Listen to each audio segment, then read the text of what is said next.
Previously on Ace Attorney. Ahoy, yo, yo, yo, ho, ho. Proof that I broke. Bro, you a joke. Lag even a second and you gonna choke. Right, wanna press on every word. No judge gonna judge undeterred. You gone front, then bring the pain. Or stop and walk away in shame. He makes me so mad. We gotta come up with our own freestyle, boss. Well, I'm Phoenix Wright, and I'm here to say that I'm going to take you down in a major way. Going to make you confess, going to make you say the word, and then I'm going to make Blackwell eat his bird. Oh my God, boss, that's horrible. Okay, well then, let's get him back with evidence instead, shall we? No singing. Witness, please continue your testimony about the walkie-talkie. And Mr. Wright, please never try to freestyle again. Gotcha.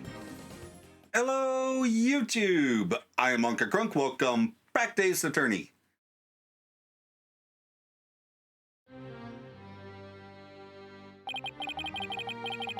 The courtroom bombing incident.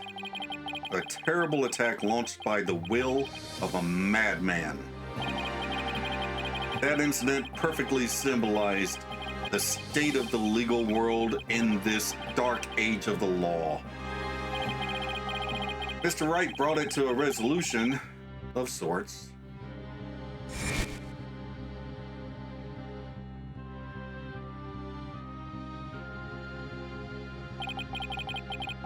Ted Tonate was discovered to be the one responsible for the bombing.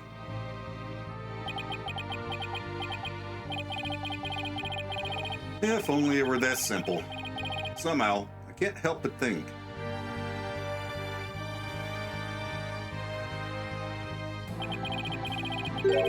That there's a darker influence at work.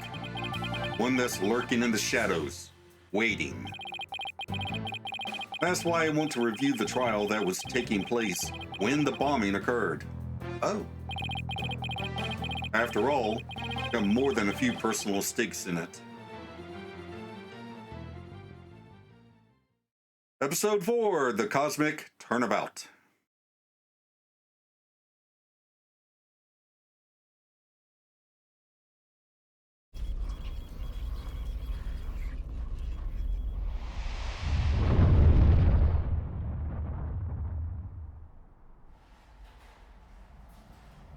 One hour remaining until launch. Please begin your final equipment check. Check complete. Everything's A-okay. We're ready here whenever you are. Oh. Come in at 2. Come in. Do you copy?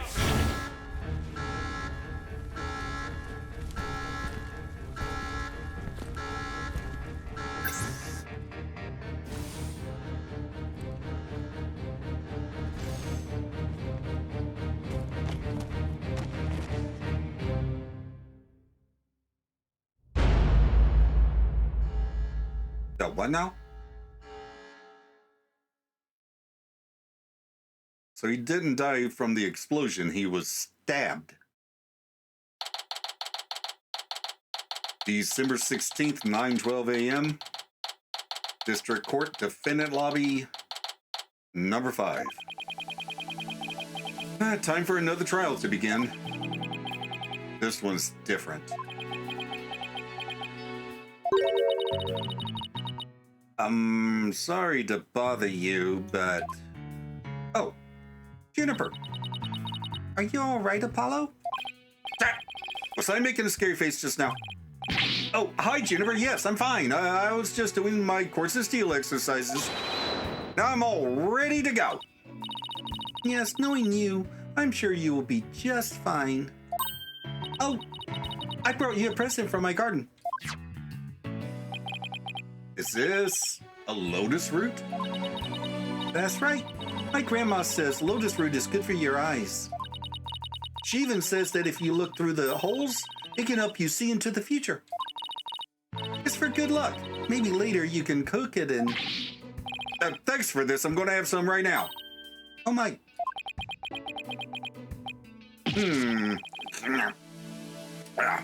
Kind of tough, though. You can't eat it raw, but thank you for the enthusiastic try. Oh. And she didn't think me weird before, she will now. I gotta calm down. Apollo, sorry I'm late. Hi, Athena. Junie, I didn't know you were coming today. Did you come to cheer Apollo on? Oh, I get it. You sly little thing, you. Athena, stop.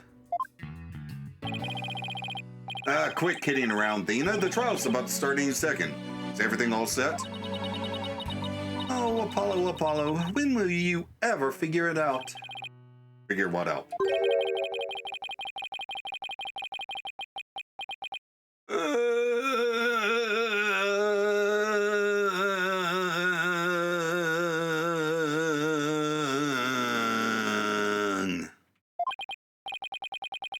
Wow, that was the longest sigh I've ever heard. Oh. This is it. It's all over for me. They're gonna find me guilty. This is our client, one Mr. Solomon Soul Starbuck. No, Starbuck, like, Battlestar Galactica.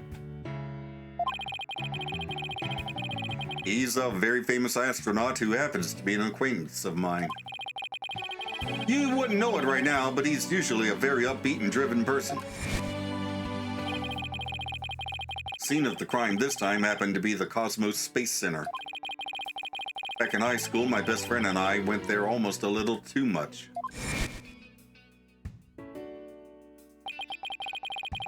But that's where we met Mr. Starbuck. We'd ask about space travel, and he'd launch into story after story with so much passion. Back in those days, the man was 100% my hero. Okay, so he's older than he looks. Are you sure you're okay with being my lawyer, Apollo? Of course I'm sure. I know you, Mr. Starbuck. I know you're not the type to commit murder. Thanks, but...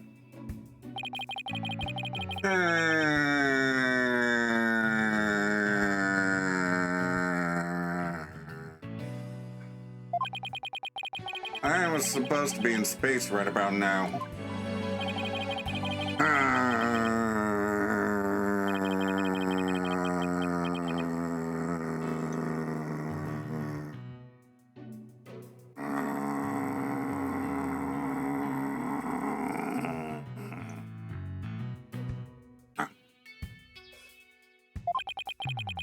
He's so depressed it almost seems like an act.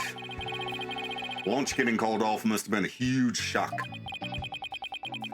I'll probably never get the chance to go into space again. Don't say that. Don't stop believing. Besides, you just have to go into space again.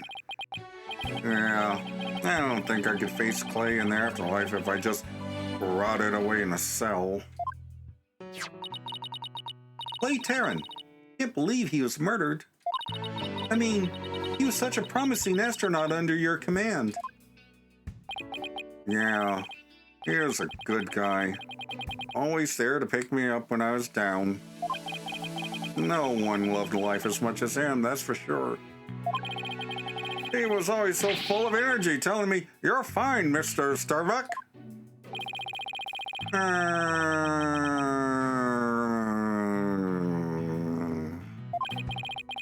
How could something like this happen to a guy like him, huh?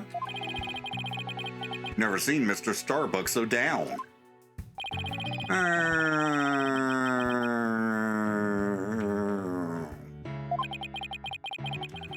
He's gone and I'm going to prison. I wish I could burn up like a shooting star right now. Mr. Starbuck, you'll be fine. All right, well, what is it? What's with the yelling? I'll get to the bottom of this today, you'll see. And in exchange, I want you to go back into space for you and Clay, promise? Does that mean you have lots of evidence to prove my innocence? Well, About that. We didn't get to investigate the area as much as I'd have liked, thanks to the police. I'm done for. I'm a goner. Everybody thinks I did it. Thought I was gonna soar like a comet, but I'm just gonna crash like a meteorite. No, don't say that, Mr. Starbuck. Don't count yourself out yet. I know it's hard to lose a teammate, but you've got to keep going. And what about you, Apollo? What about me? I was just thinking, wasn't Clay your best friend? We need to focus on the trial right now. Are you all ready to go? Apollo? The trial's about to begin. If the defense would please proceed into the courtroom. Okay, here we go. This is it. This is one trial I can't afford to lose. For Clay's sake and our clients, I will find Clay's killer. Damn. December 16th, 9:55 a.m. District Court. Courtroom number 4.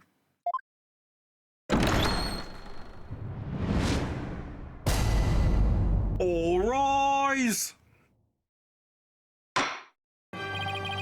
Court is now in session for the trial of Solomon Starbuck. The defense is ready, Your Honor. Wait, I thought that happened during the explosion. Excuse me, Mr. Justice? Yes, Your Honor. What happened to your eye? I'm fine. The defense is ready, Your Honor. Are you sure? I'm fine, Your Honor. The defense is ready. I'm sorry, Your Honor. He's been like this since yesterday. He keeps insisting it's just a sty. I suppose he does something he doesn't want to discuss. Maybe he's entering a touchy age. Very well. And the prosecution? The prosecution appears to be ready as well. Silence!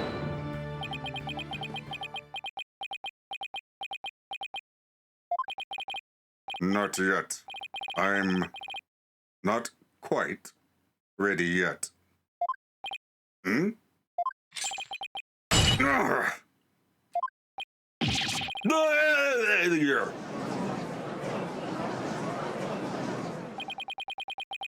The prosecution is now ready.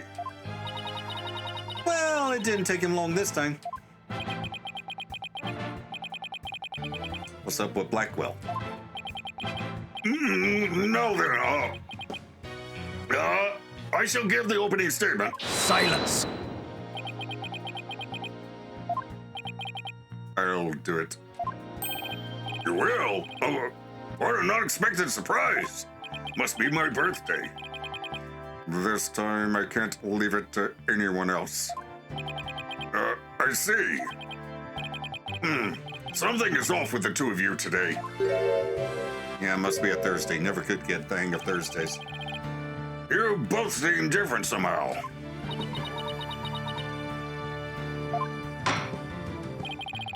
Very well, Prosecutor Blackwell. Your opening statement, if you would. It was just yesterday. The crimes in question occurred at the Cosmos Space Center. The famous federal research facility of all things related to astrology, right? Astronomy? It's astronomy. Anyway, a rocket was set to launch from there. But at 9:28 a.m., before they could even move the rocket to the launch site,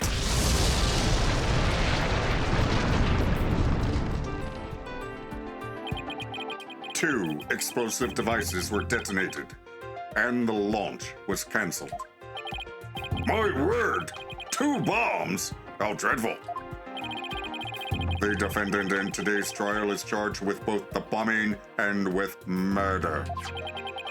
One Mr. Solomon Starbuck. For whatever inane reason, he detonated a bomb on the rocket he himself would be in. Solomon Starbuck? I recognize that name. Isn't he a famous astronaut? Correct, Your Boldness. Mr. Starbuck was the pilot of the Hat 1 rocket 7 years ago. As you may recall, despite some interstellar trouble, his mission was a success. Interstellar? You sure you want to use that word? Some say it was a miracle he returned alive. I suppose you could say he's a living legend. Oh, I remember now. He's become something of an international celebrity, right? Mankind's hope for the future. I've got to make it back alive. The Hat 1 miracle. Come along on a captivating space odyssey that will take your breath away. They even turned that incident into a movie and everything. Got a real space pioneer in court today.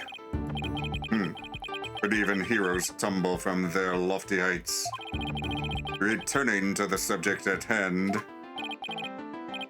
Oh, yes, the victim was one Mr. Clay Terran, a subordinate of the defendant. Indeed, a loyal disciple brutally stabbed to death by his mentor. Stabbed to death, you say? You mean his death wasn't a result of the bombing?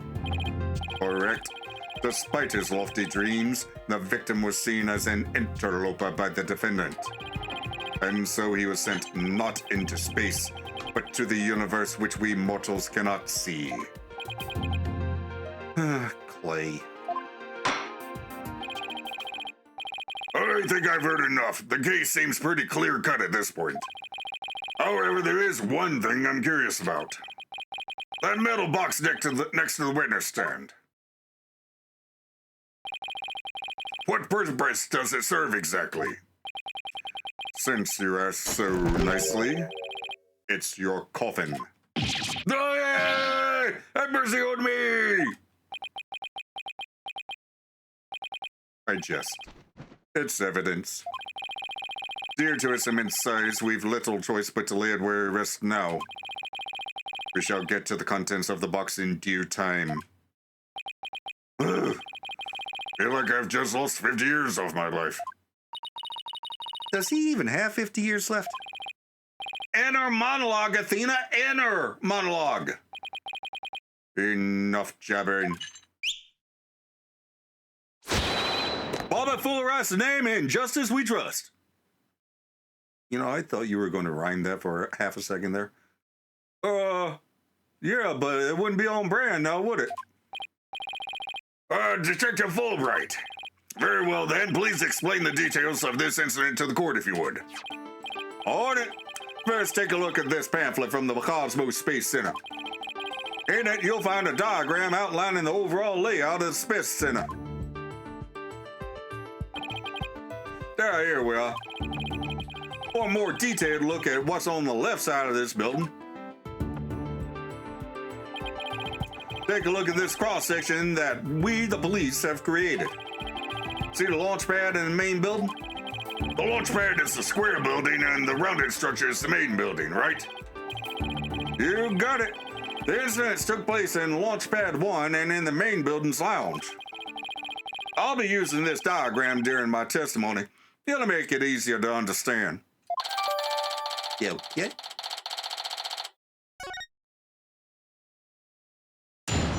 Witness testimony.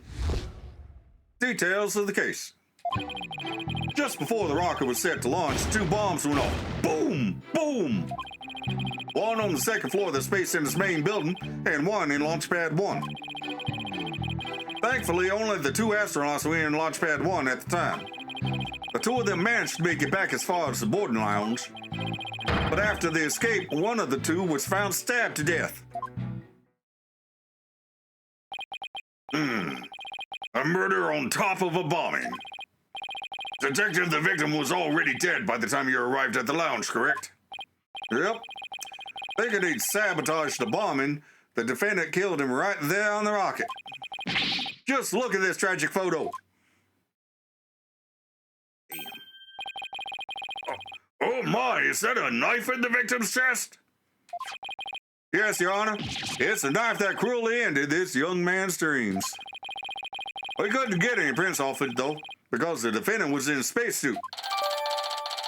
A utility knife. Eh? By the way, Detective Fulbright, why are the victim's helmet and right glove absent in this photograph? We had to remove them to identify him, Your Honor. I personally removed his glove during the investigation. We had to get his fingerprints to confirm his identity after all. Yes, it would be very difficult to identify him without a face or fingerprints. Now, there's just one more thing I'd like to inquire about. What is this round thing next to the victim in this photo? Something so important to the victim, he took it with him as he escaped the launch pad. A capsule that apparently contains asteroid samples. While obviously valuable for research purposes, it has no relation to this case. You want to bet? I see. So, we know that the bomb in the main building was on the second floor. But where was the bomb that was in Launchpad 1 located? That one was on the rocket itself. It's situated around the central part of the rocket. Apparently, the area around the Launchpad's elevator was a sea of flames. I would like to submit this diagram report into the record. Okay, the explosion sparked a fire on the second floor of the main building and the middle level of the launch pad near the elevator. Trials just started and we're already in a bind. You get used to it. Besides, that's what cross-examination is for, right? What the two astronauts were doing during the bombing, that'll be the key. Cross-examination, start. Just before the rocket was set to launch, two bombs went off. Boom! Boom! Hold it! How powerful were the explosions? Well, the one in the main building wasn't strong enough to bring the place down. But the room it went off in was burned black. Thankfully, nobody was hurt. Due in large part, of course, to me stepping up to lead the evacuation. Wait, what were you doing there in the first place, Detective Fulbright? I'm Bobby Fulbright, hero of justice. I'll be there wherever and whenever people need my help. I'd go to the other side of the world or even the edge of the universe. I'm not sure he knows how far that actually is. But I guess I'll leave that one alone. Admirable decision, Justice Dono. Huh? What did he decide? Anyway, could you describe what it was like at the Space Center at that time? The bomb cut the power to the central bank of elevators and the third floor lounge.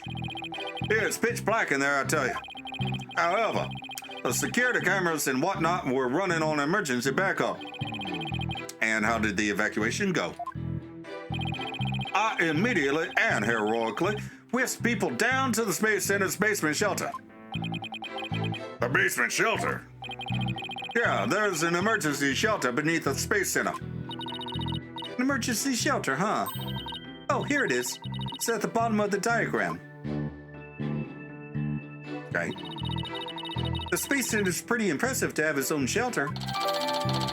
Yeah, well, if a rocket blows up, you kind of don't want to be above ground at that time, I'd imagine. Power outage and the evacuation seem unrelated to the murder at this point. I guess I'll leave that aside for now.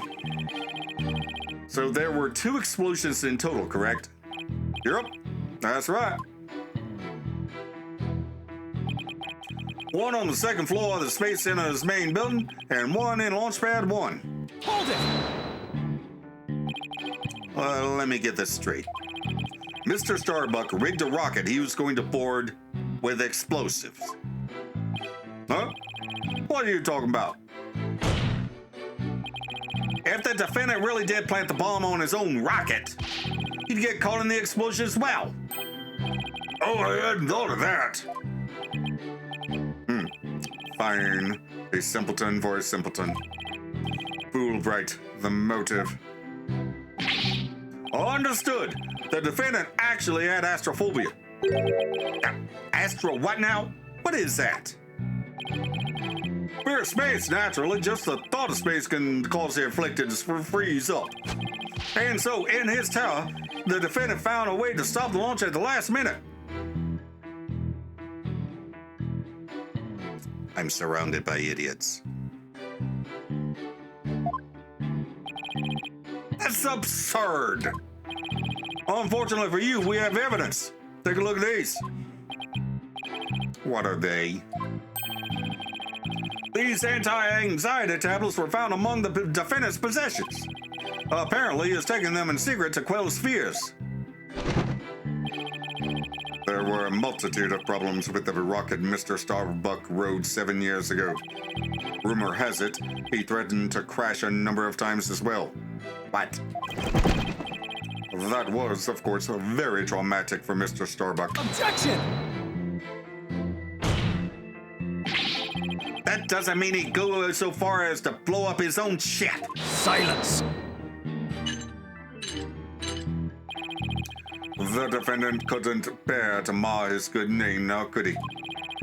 Not after the media had branded him Soul Starbuck, space pioneer extraordinaire.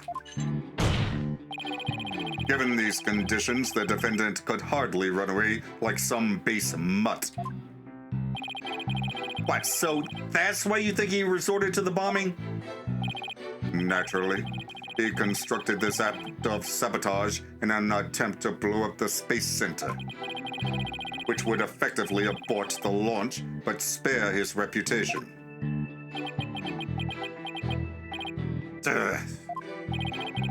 Now, I'm sure you understand why we have to bring justice down on this atrocious criminal. Oh my God.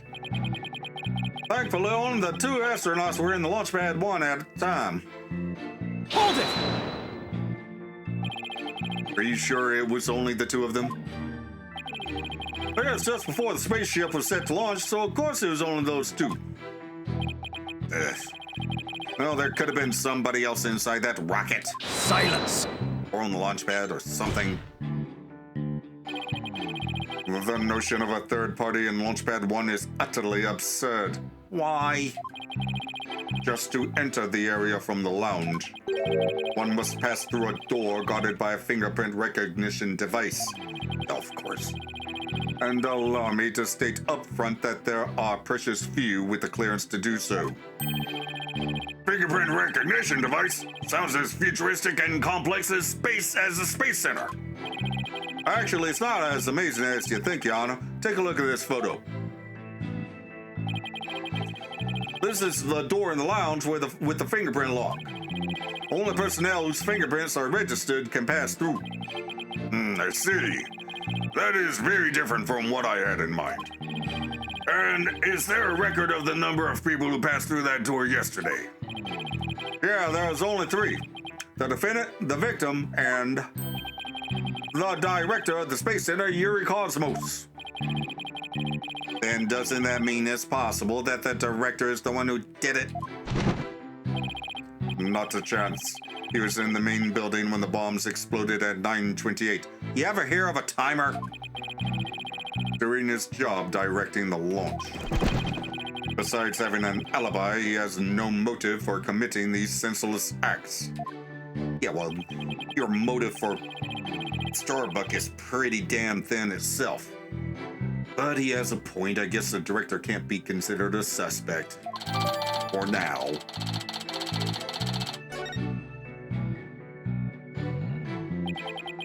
Well, 2 of them managed to make it back to as far as the boarding lounge.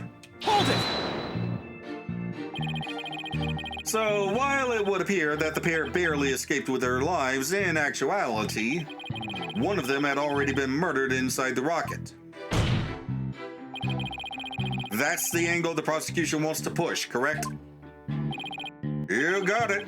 In fact, that's what I've been trying to say this whole time.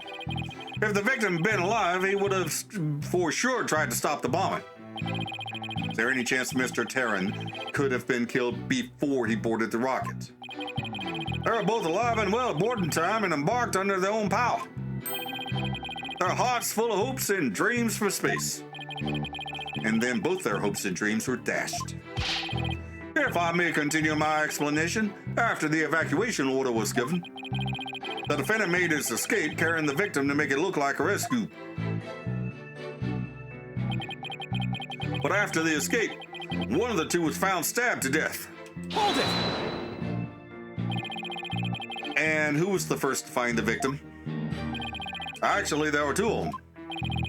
The Space Center Director, Yuri Cosmos, and Detective Candace Arm. One of them was a detective? Yep.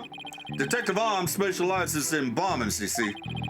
She and the director were ordering the evacuation following the explosions. They were also worried about the astronauts, so they hurried over to the boarding lounge. That's when they discovered the victim along with the defendant. Two witnesses, huh? And one of them is a detective. Doubt either one would have anything to say that would help me. I think that pretty much covers the details of this case. Only the victim and the defendant were on the launch pad when the former was killed. If this is the truth, then only Mr. Starbuck could have carried out this crime. What little I could get out of him only hurt my case. Justice Dono. Foolish is the warrior who rushes headlong into battle. Preparation is an essential element of battle, so I advise you to take a gander at this. What is it? Footage from a security camera. As the two astronauts emerged from the bowels of the Launchpad 1 corridor, the boarding lounge security camera captured their desperate escape. Now I would direct your attention to what the defendant is shouldering, which you can see is none other than the lifeless body of the victim. What? I don't see the knife. Don't see the knife in that photo. Order! Order, I say! This lines up exactly with what the prosecution has been asserting. I should have known Blackwell would have something like this ready.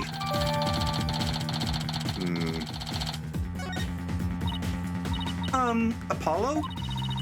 How exactly did they determine that Clay was already gone in that footage? I see what you mean. Whether Clay was still alive at that point is pretty crucial. Your Honor, please take another look at the footage. Isn't it possible that Mr. Terran was still alive here and that Mr. Starbuck was helping him? Why, I believe you're right. One man carrying the other to safety. What a beautiful expression of friendship. Silence! Perhaps that's what it looks like to a one-eyed hothead and a dotted. But it only makes sense if it's the victim's dead body. What do you mean? Bright, explain it to Justice Dono. You got it. Ready, kid? If the murder had occurred in the lounge, somebody would have spotted it. Anyone can enter a lounge after all. But doing that while they were alone in the spaceship, that's a horse of a different color. Objection! You can't deny that there's a possibility the murder could have happened in the lounge. All that video shows is a man helping his fellow astronaut out. Silence! Your assertion is based on emotion. It's based in your belief that Mr. Starbuck would surely help his own disciple. But you have no logical explanation as to why the victim could still be alive. Unfortunately, Mr. Justice, the prosecution is right. Your argument is lacking in sound logic. It sounded perfectly logical to me. Well, Mr. Justice, if you have no further objections, I believe it's time to bring this cross-examination to a close. Objections? Well, Say what? Your Honor, the defense requests a little time to think and regroup. Given the facts, I'm not sure I see the need. What is it, Athena? It's just, there's something that's been bothering me. If it isn't the defense stalling for time, as always. Very well. I'm feeling generous. You may have a small measure of time. Yes! You have 5 seconds. 5 seconds? After that, I declare this course examination to be closed and a verdict to be rendered. Your boldness, raise your gavel high. It's time for a countdown. Oh! Ready. We don't have time. Spit it out, Athena. Only 3 more seconds. Look, I don't think the prosecution's explanation is very complete. Meaning? Meaning there's something missing, like they conveniently left it unexplained. Something they didn't explain. Something they didn't explain. You're right. I think I know what you're talking about. Your 5 seconds are up, Mr. Justice. Is there anything about the prosecution's argument that you'd like to rebut? Yes, Your Honor. Actually, there is. There is something the prosecution has yet to make clear to this court. Well, if you put it that way, what is it that the prosecution has failed to explain?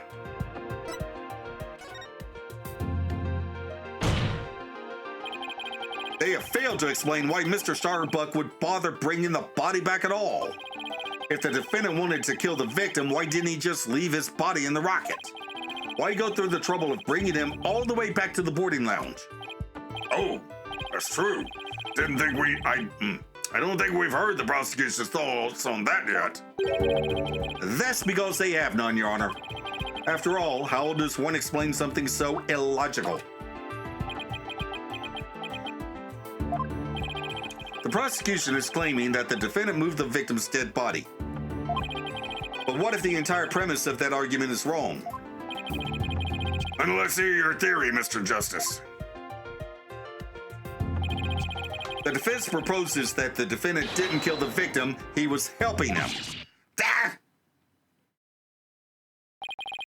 Albright, explain it for our sad friend here before I nod off to his monotone monologue. Inform him exactly why Spaceboy moved the victim. Huh? They gotta be joking. Very simple. Mr. Starbuck did what he did to distract his suspicion away from himself. He wanted to create the impression he heroically risked his life to save his partner. That's why he made sure to make it to the security camera so there'd be a record. At the very least, he appears to have achieved success with you and the old man.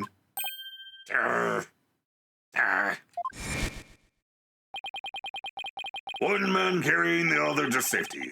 What a beautiful expression of friendship.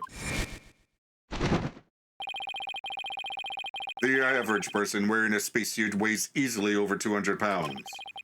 Saving the life of a partner who weighs as much while trying to escape deadly flames. What a dramatic sob story fit for the silver screen. Indeed. I was completely taken in by the humanity of the story. You see, yet the true ending is that all traces of his hammy act were meant to be blown up. Yes, and now we arrive at the thrilling conclusion. The third explosion. Objection! What are you talking about? There was no third explosion. Silence! Indeed, you are correct. But that is thanks to Detective Arm. It was she who identified and secured the bomb. However, it doesn't change the fact that the third bomb was discovered in the lounge. The steel coffin beside the witness stand. That would be a bomb transport case. We used that to transport the deactivated bomb here. It was found in the lounge, a bomb in the form of a most distasteful toy. What?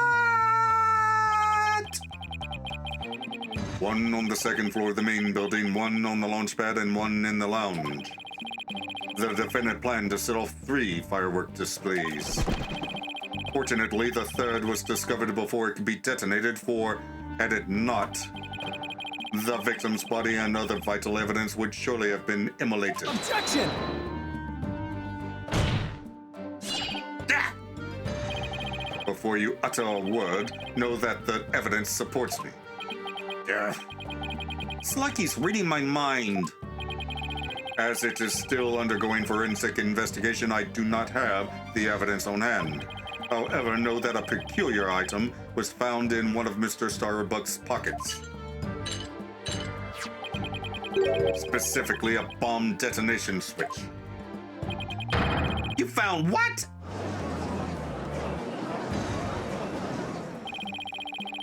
I suspect the defendant had no time to destroy such damning evidence when the Space Center director and Detective Arms stumbled across the murder.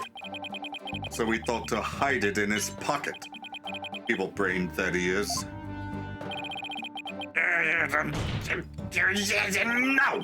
Mr. Starbuck would never do anything like that.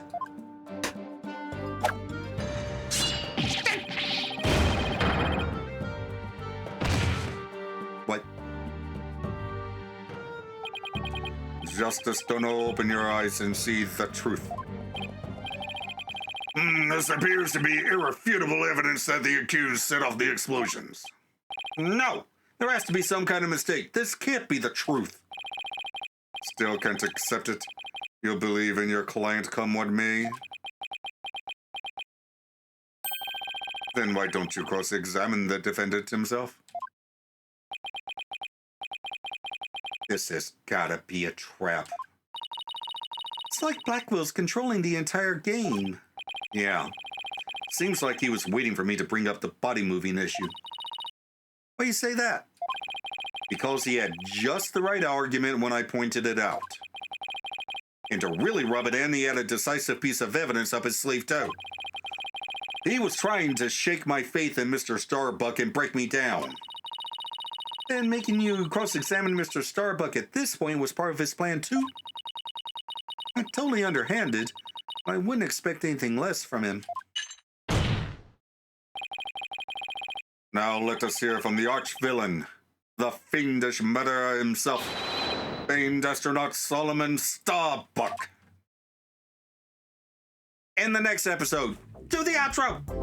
Okay then, so we're finally at the trial that started all of this and ended with the courtroom being bombed.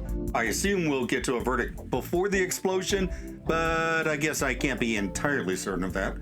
Anywho, Solomon Starbuck allegedly tried to blow up the rocket he was on and killed Apollo's best friend to cover it up, but got caught before he could finish his bombing spree. Seems thin.